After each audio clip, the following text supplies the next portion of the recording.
Jesus! Yeah, this man. Can you be a boy, sir? Yeah. Sir? What can you gas is so? Ihembu Kambu. Is he Bukibu? What about her, sir? Woka we kidnap under the Kumas. But Jesus! But Jesus! Who gonna react to a good job? Muma, a kidnapper. Who sent me? Jesus. But Jesus. Oga, and anybody? Can you bring a bar? They walk him, give up him.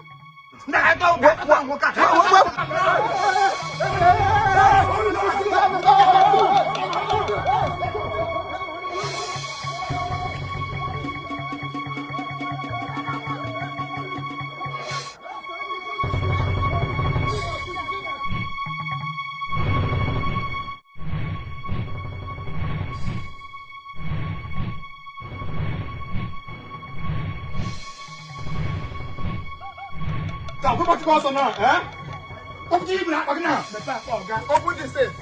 Okay. The pen on I clam this out, chief. Come with I'm in for go. Wow, kidnapper. I want to make kidnapper. Oh, yeah, what are you carrying? Bring it up. Yeah, personal thing. I want to see that from the pay. Chill. Ah. You want some soft? It was a load. Hey! I want to hear you see money. I want to see somebody's head. Open his eyes off. Sir? What are you doing? Ah!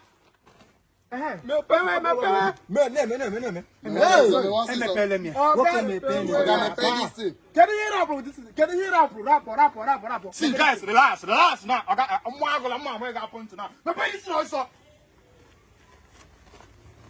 You should like cleaner. Wow. Open it.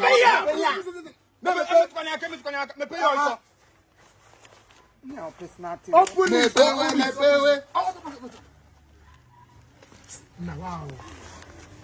Listen, Marca, listen.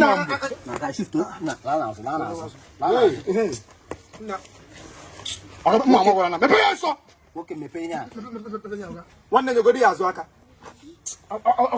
Maybe then I want when you come. Nelival oil, abaza koku.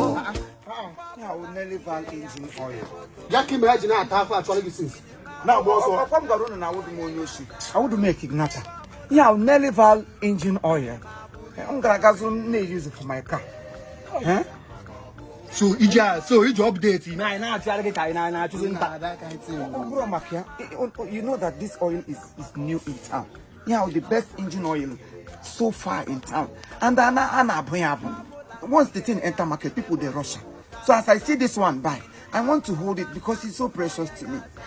Without this oil, my car cannot move. So immediately I see this one, I bought it, I buy it, I zero it. My height, the idea say you cannot back and got you in a motor. Took my who's the end day woji. Okay, folk go. When I'm all right, you updates not important. Okay, let me go first. Any filling station around you, anywhere where they sell oil for this time, if you request for it, they will bring it for you. You might not even see it because one are very scarce. Able material 20 container kaya water. So what you do is place order, and it will come to your doormat with Nelival engine oil. Your motor will get in Apasa. Good morning, Lagos. Good morning, Onitsha. Good morning, Abuja. Good morning, Onitsha. Nelival engine oil. Allah, kocha.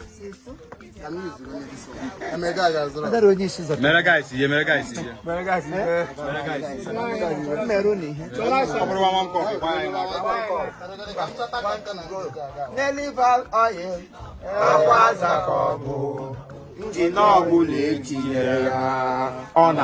Para moto ga woro tantam ubala ge fewe zamzam moto ga kworo tam lele ga wiri ni mo ban I will update.